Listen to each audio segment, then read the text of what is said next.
नमस्कार, मेरा नाम रविकांत भारती है। अंकिता और अंकिता में फर्क कैसा? उसका नाम था अंकिता सिंह जिसे जला दिया गया और इसका नाम है अंकिता भंडारी जिसे डुबा दिया गया। अंकिता सिंह को जलाने वाला बंदा जो है शाहरुख था और ये जो है अंकिता भंडारी को डुबाने वाला बंदा भारतीय जनता पार्टी के नेता का बेटा जिसका नाम पुलकित आर्या है। तो वहां पे शाहरुख एक मुसलमान था तो तमाम चड्डी छाप पत्रकार, तमाम उपदेश राणा, तमाम फलाना दल ढेकाना दल है, जितने भी कुकुर मुत्ते की तरह हिंदू संगठन अपने आप को कहते हैं, मैं तो उनको हिंदू भी नहीं मानता, ये सब पहुंचे थे वहां नफरत फैलाने। वहां नफरत फैलाने का पूरा प्रयास किए लेकिन नफरत फैल नहीं सका।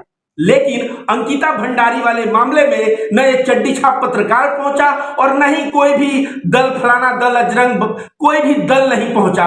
और वहां पे बेटी जो है पहाड़ की बेटी के इज्जत का बात था। वहां के लोग देखिए हिंदू और मुस्लिम सब एक होके एक शब्द में आवाज उठाए और आवाज ही नहीं उठाए जब पुलकित आर्या और उसमें और आरोपी है अंकित गुप्ता, सौरव गुप्ता, इन तीनों को पुलिस पकड़ के जब वैन से लेके जा रही थी ना, तो लोगों को गुस्सा इतना फूट पड़ा कि लोग जो है पुलिस की गाड़ी से उतारे, महिलाएं उतारी और इतनी पीटी, उसके बाद जो है उनका कपड़ा सपड़ा यहां तक चड्डी तक फट गया था। यह जब पब्लिक का गुस्सा होता है तो आक्रोश इस तरह का होता है। जबरदस्ती जाके कहीं हिंदू मुसलमान और फुदकना है संतरे की तरह। और जितने भी संगठन वाले पहुंचे थे जो मुंह फाड़ फाड़ के हम जान दे देंगे, ये लोग अंकिता को न्याय दिलाने नहीं पहुंचे थे झारखंड, ये लोग पहुंचे थे वहां पे मुसलमानों और हिंदुओं में दंगा लगाने, जिसमें ये लोग असफल रहे। लेकिन उत्तराखंड में देखिए हिंदू मुसलमान सब एकजुट होके, कोई नफरतबाज नहीं पहुंचा लेकिन एकजुट होके आवाज उठाए और आवाज उठाने के परिणाम स्वरूप क्या हुआ, पिताजी को भारतीय जनता पार्टी ने निकाल दिया। इसके बाद इनके भाई विनोद, इनके पिताजी का नाम था विनोद आर्या, भारतीय जनता पार्टी ने निकाला। इनके भाई का नाम अंकित आर्या, भारतीय जनता पार्टी ने निकाला। और निकालने के बाद बुलडोजर भी चला दिया। उसके बाद जो है लोग इतने गुस्से में थे कि इसके रिसोर्ट पे पत्थरबाजी भी लोग ने किया। अब ये पत्थरबाजी करने वाले जो रिसोर्ट पे पत्थरबाजी किए हैं ये मुसलमान नहीं है। पत्थरबाजों को जो लोग कहते हो ना, ये हिंदू और मुसलमान, सिख, ईसाई सब है जो भारत की एक बेटी के इज्जत के लिए आवाज उठा रहे हैं। मैं रविकांत भारती अंकिता सिंह वाले मैटर में भी आवाज उठाया था, अंकिता भंडारी वाले मैटर में भी आवाज उठा रहा हूं, लेकिन तमाम चड्डी छाप पत्रकार ये कहां गायब हो जाते हैं जब बात भारतीय जनता पार्टी और उससे संबंधित हो जाती। अभी तक पहुंचे नहीं। ऐसे तो आदमी एक ही दिन में पहुंच जाता है, एक ही रात में पहुंच जाता है। तो देखिए पत्थरबाजी हुई जहां पे उसके रिसोर्ट पे, इसके अलावा किसी फैक्ट्री में आग लगाया गया। इतना ज्यादा बवाल बढ़ गया कि पिताजी को तो निकाला गया बीजेपी से, भाई को निकाला गया। आइए अब मैं बताता हूं पूरा किस्सा क्या है। इसमें यह है कि अंकिता भंडारी नाम की लड़की पढ़ लिख के पढ़ाई कंप्लीट की होती है और 10,000 की नौकरी पे रिसेप्शनिस्ट का काम इसके रिसोर्ट में एक्सेप्ट कर लेती है पुलकित आर्या के।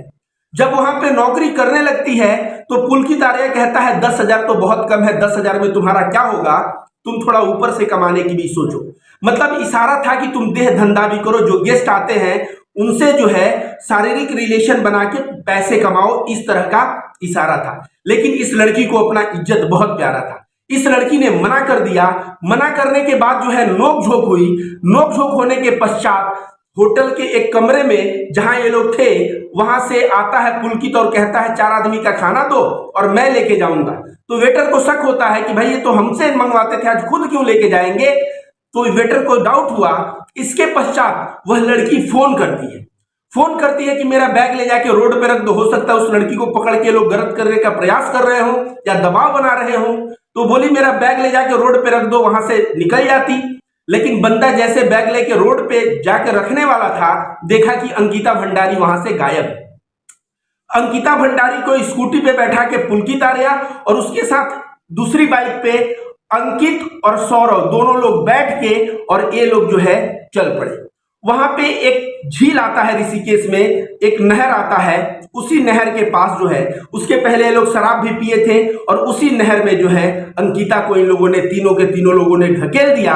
और धकेलने के पश्चात जो है 4-5 दिन तक कोई ये नहीं, 5 दिन बाद जो है पुलकित जो है पुलिस कंप्लेन करता है कि मेरे यहाँ की रिसेप्शनिस्ट गायब है। 5 दिन बाद जो है पुलिस जब छानबीन करता है, अंकिता के मोबाइल का अंतिम लोकेशन ढूंढता है तो पता चलता है नहर के पास है, और उसी नहर के पास जो है ये जो है तीनों के तीनों हत्यारों का भी मोबाइल का लोकेशन वही मिल जाता है। सीसीटीवी फुटेज खंगालती है तो देखती है रिसोर्ट से जाते हैं 4 लोग, आते हैं 3 लोग।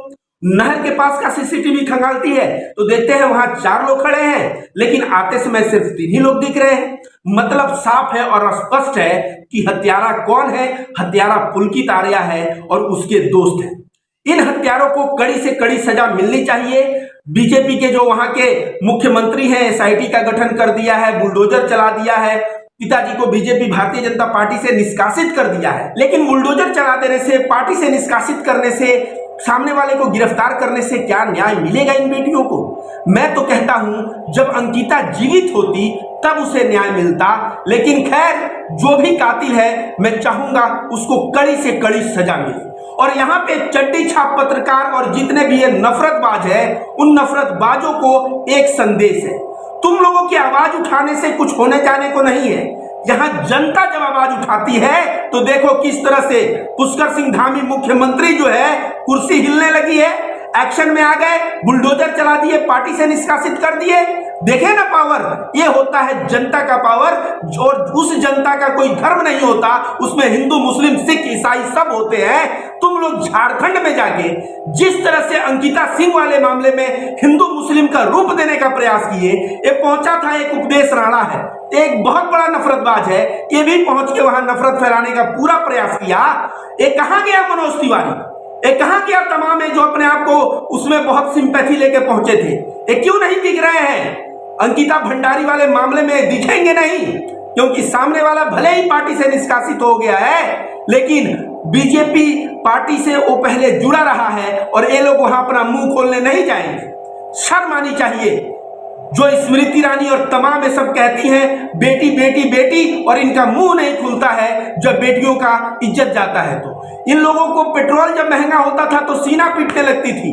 आज पेट्रोल की महंगाई तो छोड़ो, बेटी की इज्जत भी दिखाई नहीं दे रही है। बनारस वाले मिश्रा जी ना चूड़ी पहना रहे थे स्मृति ईरानी को, काश वह पहना दिए होते तो शायद मैं रविकांत भारती बहुत खुश होता।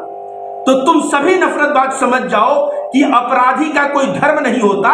सामने वाला जब अपराध करता है तो उसको धर्म विशेष से जोड़ के देखना गलत है। अब यह पुलकित आर्या है, इसको कोई कहे कि हिंदू मारा तो हमें बुरा लगेगा कि नहीं? तुम्हें बुरा लगेगा कि नहीं? तो कम से कम सबक लो, सीख लो और देश में हिंदू मुस्लिम करना बंद करो और अपराधियों के लिए सजा की सर्वदा जो है मांग करो।